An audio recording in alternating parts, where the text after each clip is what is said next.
Welcome back to ആർക്കേനിക്സ്. അപ്പോൾ നമ്മുടെ biology exam ആണ് നമ്മുടെ സബ്ജക്ട്സിലെ ഏറ്റവും ലാസ്റ്റ് എക്സാം വരുന്നത്. നമുക്കൊരു വലിയ ഗ്യാപ്പ് ഒക്കെ കിട്ടിയല്ലേ, അതിനിടയ്ക്ക് നമുക്ക് പെരുന്നാൾ ഉണ്ടായിരുന്നു. അപ്പോൾ പെരുന്നാളൊക്കെ എല്ലാവരും അടിച്ചു പൊളിച്ചെന്ന് വിചാരിക്കുന്നു. അപ്പോൾ ഇനി നമ്മുടെ ബയോളജി എക്സാമിന് നമുക്ക് മുന്നിൽ കുറച്ച് സമയങ്ങൾ മാത്രമേ ഉള്ളൂ. അപ്പോൾ നിങ്ങൾ റിവൈസ് ചെയ്തിട്ടുണ്ടെന്നാണ് മിസ് വിചാരിക്കുന്നത്. പിന്നെ കൂടുതൽ സമയം കിട്ടിക്കഴിഞ്ഞാൽ നമുക്ക് പഠിക്കാൻ ഭയങ്കര മടിയായിരിക്കും അല്ലേ. പിന്നെ ഓൾമോസ്റ്റ് സബ്ജക്ട്സ് ഒക്കെ കഴിഞ്ഞല്ലോ.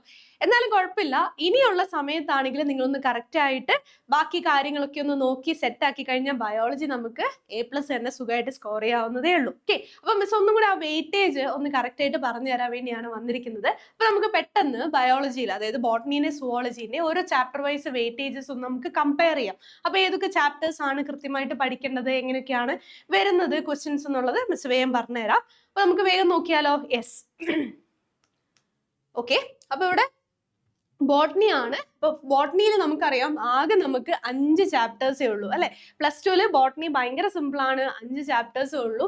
അതിൽ തന്നെ എല്ലാ ചാപ്റ്റേഴ്സിൽ നിന്നും ഈക്വൽ ആയിട്ടാണ് മാർക്ക് ഡിസ്ട്രിബ്യൂഷൻ കൊടുത്തിട്ടുള്ളത് എങ്കിലും നമുക്കറിയാം ഈ സെക്ഷൽ റീപ്രൊഡക്ഷനും അതുപോലെ തന്നെ ബയോടെക്നോളജി 1ഉം 2ഉം അല്ലെ, ഈ 3 ചാപ്റ്ററിൽ നിന്ന് പലപ്പോഴും ക്വസ്റ്റ്യൻസ് കുറച്ച് കൂടുതൽ വരാറുണ്ട് അല്ലെ. അപ്പൊ ഈ ഒരു മോഡൽ എക്സാം ഒക്കെ നമ്മൾ നോക്കി കഴിഞ്ഞപ്പോൾ എന്താണ്, ബയോടെക്നോളജിന്ന് അത്യാവശ്യം നല്ലപോലെ ക്വസ്റ്റ്യൻസ് ചോദിച്ചിട്ടുണ്ടായിരുന്നു. അപ്പൊ ഈ 6 എന്നുള്ളത് ചിലപ്പോൾ 7 ആവാം, ചിലപ്പോൾ ഒരു 8 വരെ പോകാം. ഓക്കെ, ഈ 2 ചാപ്റ്റേഴ്സും. അപ്പൊ അതേ സമയത്ത് എന്താണ്, നമ്മുടെ ഓർഗാനിസം ആൻഡ് പോപ്പുലേഷനും അതുപോലെ എക്കോ സിസ്റ്റത്തിൽ നിന്നും ഈ 6 എന്നുള്ളത് ചിലപ്പോൾ കുറഞ്ഞിട്ട് 5ഓ അല്ലെങ്കിൽ 4 വരെ ഒക്കെ ആകാം. ഓക്കെ, അപ്പൊ നിങ്ങൾക്കറിയാം അതില് നമ്മുടെ എക്സ്ട്രാ ക്വസ്റ്റ്യൻസും കൂടെ വരുന്നുണ്ട്. ആ ഒരു കാര്യം കൂടെ നിങ്ങളൊന്ന് ഓർത്തിരിക്കുക കേട്ടോ. അപ്പോൾ നിങ്ങൾ പഠിക്കുന്ന സമയത്ത് ആദ്യം ബയോടെക്നോളജിനെ 1 and 2 പഠിക്കാം. അത് നന്നായി പഠിക്കുക. അതിൻ്റെ അത് നിങ്ങൾക്ക് ഒത്തിരി ക്വസ്റ്റ്യൻസ് ചോദിക്കും. അത് കഴിഞ്ഞിട്ട് സെക്ഷൽ റീപ്രൊഡക്ഷൻ ഫ്ലവറിംഗ് പ്ലാന്റ്സും നന്നായിട്ട് പഠിക്കുക. അപ്പോൾ ഇതിൻ്റെ അകത്തുനിന്നും നമുക്ക് പ്രത്യേകിച്ച് ഒന്നും ഡിലീറ്റ് ആക്കിയിട്ടില്ല. അതുകൊണ്ട് തന്നെ എല്ലാ ഭാഗങ്ങളും നിങ്ങൾ നന്നായിട്ട് പഠിക്കണം. പക്ഷേ ഓർഗാനിസം ആൻഡ് പോപ്പുലേഷൻ അതുപോലെ എക്കോ സിസ്റ്റത്തിൽ നിന്ന് കുറേ ഡിലീറ്റഡ് പോർഷൻസ് ഉണ്ട്. പിന്നെ ഉള്ള പോർഷൻസ് എന്ന് പറഞ്ഞാൽ വളരെ സിമ്പിൾ ആയിട്ടുള്ള ടോപ്പിക്സ് ആണ്. അതിൽ നമുക്ക് ഒന്നും തന്നെ ഒഴിവാക്കാൻ പറ്റില്ല. ഈ 2 ചാപ്റ്ററിലെ എല്ലാ ടോപ്പിക്സും അതിൽ തന്നെ നിങ്ങൾക്കറിയാം നമ്മുടെ പോപ്പുലേഷൻ ഇന്ററാക്ഷൻസ് ഒക്കെ എപ്പോഴും വന്നുകൊണ്ടിരിക്കുന്ന കുറച്ച് ക്വസ്റ്റ്യൻസ് ആണ്. പിന്നെ നമ്മുടെ ഫുഡ് ചെയിൻ ചോദിക്കാറുണ്ട്, പിന്നെ NPP GPP ആ കാര്യങ്ങൾ ചോദിക്കാറുണ്ട്, പിന്നെ ഗ്രോത്ത് കർവ് ചോദിക്കാറുണ്ട്, പിന്നെ പോപ്പുലേഷനെ മീൻസ് കൺട്രോൾ ചെയ്യുന്ന ആ ഒരു ഫാക്ടേഴ്സ് ഏതാണ്, നാറ്റാലിറ്റി മോർട്ടാലിറ്റി ആ ഒരു ഭാഗങ്ങൾ അല്ലെ, ആ ഒരു പിക്ചർ നിങ്ങൾ എപ്പോഴും പഠിച്ചിരിക്കുക. അങ്ങനത്തെ കാര്യങ്ങൾ നിങ്ങൾ ഈ ഒരു ചാപ്റ്ററിൽ നിന്ന് മെയിൻ ആയിട്ട് പഠിക്കേണ്ടത്. ബാക്കിയൊന്നും പിന്നെ അതുപോലെ ഡീകമ്പോസിഷൻ നിങ്ങൾ പഠിക്കണം, ഡീകമ്പോസിഷനും ചോദിക്കാറുണ്ട്. അത്രയും കാര്യങ്ങളൊക്കെയാണ് ആ 2 ചാപ്റ്റേഴ്സിൽ മിസ് രണ്ടുകൂടെ മിക്സപ്പ് ചെയ്തിട്ട് പറഞ്ഞതാണ് കേട്ടോ. നിങ്ങൾക്ക് അത് മനസ്സിലായിട്ടുണ്ടാവും. പിന്നെ ഈ 3 ചാപ്റ്ററിൽ നിന്ന് നിങ്ങൾ എല്ലാ ടോപ്പിക്സും നന്നായി പഠിക്കണം. അത് എന്താണെങ്കിലും ചോദിക്കാൻ ചാൻസ് ഉള്ള കുറേ ടോപ്പിക്സ് ഉണ്ട്. കൂടുതൽ ക്വസ്റ്റ്യൻ അവിടെ നിന്നാണ് വരുന്നത്. അപ്പൊ ഇത് ഈ ഒരു പാറ്റേണിൽ നിങ്ങൾ പഠിച്ചു പോവുകയാണെങ്കിൽ, റിവൈസ് ചെയ്യുകയാണെങ്കിൽ നിങ്ങൾക്ക് സുഖമായിട്ട് ബോട്ടണിക്ക് ഫുൾ മാർക്ക് സ്കോർ ചെയ്യുക. അതിൽ യാതൊരുവിധ ഡൗട്ടും ഇല്ല. ഓക്കെ, അപ്പൊ ഇവിടെ നമുക്ക് ആ ഒരു പൈ ചാർട്ടിൽ മിസ് ജസ്റ്റ് ഒന്ന് റെപ്രസെന്റ് ചെയ്തതാണ്. അതായത് എല്ലാത്തിൽ നിന്നും ഒരു 20% ആണ് ചോദിക്കുന്നത്. പക്ഷെ മിസ് പറഞ്ഞിരുന്നു, അതായത് നമ്മുടെ സെക്ഷൽ റീപ്രൊഡക്ഷനും അതുപോലെ തന്നെ ബയോടെക്നോളജി 1 and 2 ഇതിൽ നിന്ന് ചിലപ്പോൾ ഒരു 30 to 40% വരെ നമ്മളോട് ചോദിക്കാം, ചാൻസ് കൂടുതലാണ്. ഓക്കെ, അപ്പൊ നിങ്ങൾ അതിനനുസരിച്ച് ആ 3 ചാപ്റ്റേഴ്സിന് കൺസിഡറേഷൻ കൊടുക്കുക കേട്ടോ. ഓക്കെ, ഫൈൻ ആണല്ലോ. യെസ്, ആൻഡ് അടുത്തത് നമ്മുടെ സുവോളജി ആണ്. അപ്പൊ ബോട്ടണി കമ്പയർ ചെയ്യുമ്പോൾ നമുക്കറിയാം സുവോളജിയിൽ ചാപ്റ്റേഴ്സ് കൂടുതലാണ് അല്ലെ, ചാപ്റ്റേഴ്സ് കൂടുതലാണ്. അതുപോലെ തന്നെ മാർക്കിന്റെ ഡിസ്ട്രിബ്യൂഷനിൽ നല്ല വ്യത്യാസമുണ്ട്. അപ്പൊ നിങ്ങളൊന്ന് നോക്കുക, ഹ്യൂമൻ റീപ്രൊഡക്ഷൻ അതുപോലെ തന്നെ റീപ്രൊഡക്റ്റീവ് ഹെൽത്ത്, ഈ 2 ചാപ്റ്റേഴ്സ് എന്താണ് നിങ്ങൾ കമ്പൈൻ ചെയ്ത് തന്നെ പഠിക്കുക. അതിൻ്റെ അകത്ത് ഏകദേശം ഒരു 6 to 7 മാർക്സ് ആ ഒരു രീതിയിലാണ് സാധാരണ ക്വസ്റ്റ്യൻസ് ചോദിക്കാറുള്ളത്. പിന്നെ ഇമ്പോർട്ടൻ്റ് ആയിട്ടുള്ള അടുത്ത ചാപ്റ്റർ ആണ് നമ്മുടെ principles of heredity and variation. അതുപോലെ തന്നെ അതിനോട് ചേർന്ന് വരുന്ന ചാപ്റ്റർ ആണ് molecular basis of inheritance. Okay, നമ്മുടെ ജെനറ്റിക്സിന്റെ ഭാഗത്ത് നിന്ന് വരുന്ന ഈ 2 ചാപ്റ്ററും വെരി വെരി ഇമ്പോർട്ടൻ്റ് ആണ്.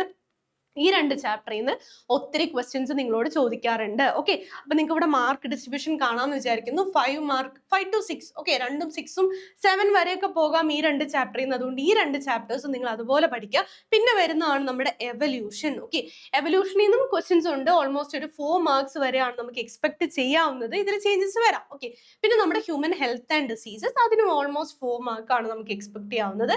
പിന്നെയാണ് നമ്മുടെ മൈക്രോബ്സ് ഇൻ ഹ്യൂമൻ വെൽഫെയർ, അതിനകത്ത് നിന്ന് 1 മാർക്ക് 2 മാർക്ക് മാർക്കൊക്കെയാണ് മാക്സിമം ചോദിക്കാറുള്ളത്. അതുകൊണ്ട് നിങ്ങൾക്ക് വേണമെങ്കിൽ അത് ലാസ്റ്റിലേക്ക് പഠിക്കാം. ആ ചാപ്റ്റർ ജസ്റ്റ് ഒന്ന് വായിച്ചു പോയാലും മതി. നിങ്ങൾ അത്ര ഇമ്പോർട്ടൻസ് കൊടുക്കണ്ട. നമുക്ക് സ്കിപ്പ് ചെയ്യാൻ പറ്റുമോ എന്ന് ചോദിച്ചാൽ പറ്റുമെന്ന് പറയാവുന്ന ഒരു ചാപ്റ്ററാണ്. അതായത് ഒട്ടും പഠിക്കാത്തവർക്ക് കേട്ടോ. അല്ലാത്തവർ ഇതെന്താണെങ്കിലും റിവൈസ് ചെയ്ത് പോവുക. പിന്നെ നമ്മുടെ ബയോഡൈവേഴ്സിറ്റി ആൻഡ് കൺസർവേഷനും ഇതും അതുപോലെ തന്നെയുള്ള ഒരു ചാപ്റ്റർ ആണ്. ഈ ചാപ്റ്ററിൽ നിന്ന് ഒരു 3 മാർക്ക് അല്ല മാക്സിമം 2 അല്ലെങ്കിൽ 3 മാർക്ക്, മാക്സിമം 3 മാർക്കേ നിങ്ങളോട് ചോദിക്കാറുള്ളൂ. അപ്പൊ അതുവരെയുള്ള ചാപ്റ്റേഴ്സ് ആണ് നമ്മൾ കൂടുതൽ ഇമ്പോർട്ടൻസ് കൊടുക്കുന്നത്. 6, 7, 8 നിങ്ങൾ അത്രയും ഒരു ഇമ്പോർട്ടൻസ് കൊടുക്കണ്ട. പക്ഷേ 1 to 4 1 തൊട്ടിട്ട് 4 വരെയുള്ള ചാപ്റ്റേഴ്സ് നിങ്ങൾ നല്ല പോലെ പഠിക്കുക. അത് കഴിഞ്ഞിട്ട് എവല്യൂഷനും. ഇത്രയും ചാപ്റ്റേഴ്സ് നിങ്ങൾ എന്താണേലും നന്നായിട്ട് തന്നെ നോക്കി പോകണം കേട്ടോ.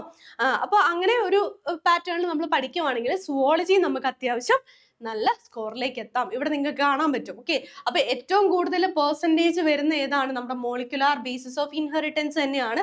അതോടുകൂടി ഒപ്പം നിൽക്കുന്നതാണ് നമ്മുടെ principles of heredity and variation എന്ന് പറഞ്ഞ ആ ഒരു ചാപ്റ്റർ. അതിൽ ഓൾമോസ്റ്റ് 17% ആണ്. അപ്പൊ ഈ ഒരു 2 ചാപ്റ്റേഴ്സ് എന്താണ് നിങ്ങൾ ഇതേപോലെ ഒരേ ഇമ്പോർട്ടൻസ് കൊടുത്ത് പഠിക്കുക. പിന്നെ നമ്മുടെ 2 റീപ്രൊഡക്റ്റീവ് ഹെൽത്തും ഹ്യൂമൻ റീപ്രൊഡക്ഷനും അതിൻ്റെ അകത്ത് കുറെ ക്വസ്റ്റ്യൻസ് ചോദിക്കാറുണ്ട്. അതിന് ശേഷം നമ്മൾ പഠിക്കേണ്ടതാണ് എവല്യൂഷൻ. ഓക്കെ, പിന്നെ ഹ്യൂമൻ ഹെൽത്ത് ആൻഡ് ഡിസീസസ് ലാസ്റ്റിലേക്ക് നിങ്ങൾ പഠിച്ചാൽ മതി. മൈക്രോബ്സും അതുപോലെ തന്നെ ബയോഡൈവേഴ്സിറ്റി. അപ്പൊ അത് ക്ലിയർ ആണെന്ന് വിചാരിക്കുന്നു. അപ്പൊ ഈ ഒരു പാറ്റേണിൽ നിങ്ങൾ കറക്റ്റ് ആയിട്ട് സുവോളജിയും ബോട്ടണിയും റിവൈസ് ചെയ്യും. അതുപോലെ ഇനി ലാസ്റ്റ് നിമിഷത്തിലേക്ക് പഠിക്കാൻ നിൽക്കുന്നവരാണെങ്കിലും ഈ ഒരു ഓർഡറിൽ മിസ് പറഞ്ഞ ഒരു ഓർഡറിൽ പഠിച്ചു കഴിഞ്ഞാൽ സെറ്റ് ആയിരിക്കും. സുഖമായിട്ട് നമുക്ക് A+ വാങ്ങിക്കാവുന്നതേ ഉള്ളൂ. അപ്പൊ നിങ്ങൾ മാക്സിമം എഫേർട്ട് ഇട്ട് പഠിക്കുക. കുറെ ദിവസം കിട്ടി. അപ്പൊ ഇനിയുള്ള സമയങ്ങളിലെങ്കിലും നിങ്ങൾ നന്നായി പഠിച്ചാൽ തന്നെ നിങ്ങൾക്ക് ആ ഒരു സ്കോറിലേക്ക് എത്താം. കാരണം നമ്മൾ ഇനി മുന്നോട്ടേക്ക് കോമ്പറ്റേറ്റീവ് എക്സാംസ് ഒക്കെ എഴുതുന്ന സമയത്തൊക്കെയാണ് നമുക്ക് ഈ മാർക്കിന്റെ അല്ലെങ്കിൽ അഡ്മിഷന്റെ സമയത്താണ് നമുക്ക് ഈ മാർക്കിന്റെ ഇമ്പോർട്ടൻസ് മനസ്സിലായി. ഇപ്പൊ നമ്മൾ കുഴപ്പമില്ല എന്ന് വെച്ചിട്ട് നമ്മൾ സാധാ രീതിയിലൊക്കെ പഠിച്ച് അല്ലെ കുഴപ്പമില്ല അങ്ങനെയൊക്കെ പോയി കഴിഞ്ഞാലും ഓരോ മാർക്കിനും വാല്യൂ ഉണ്ടെന്ന് മനസ്സിലാവുന്ന എപ്പോഴാണ്? നമ്മുടെ അഡ്മിഷൻസ് വരുന്ന സമയത്താണ്. ഓക്കെ, സോ നിങ്ങൾ അവരുടെ സമയമൊന്നും കളയാതെ ലാസ്റ്റ് സബ്ജക്റ്റ് ആണ് നമ്മുടെ ബയോളജി. അത് കഴിഞ്ഞിട്ട് എന്താണ്, അതായത് പിന്നെ അവൾ വരുന്ന ലാംഗ്വേജ് ആണ് അല്ലെ, അതും കൂടെ ഉള്ളൂ. കുറച്ച് ദിവസം കൂടെ എഫേർട്ട് ഇട്ട് കഴിഞ്ഞാൽ നമുക്ക് എക്സാം സെറ്റ് ആക്കാം +2. ഓക്കെ, അപ്പോൾ ഓക്കെ, എല്ലാവരും നന്നായിട്ട് എക്സാം എഴുതുക. All the very best. അപ്പൊ നമുക്ക് വീണ്ടും കാണാം. So thank you, bye bye.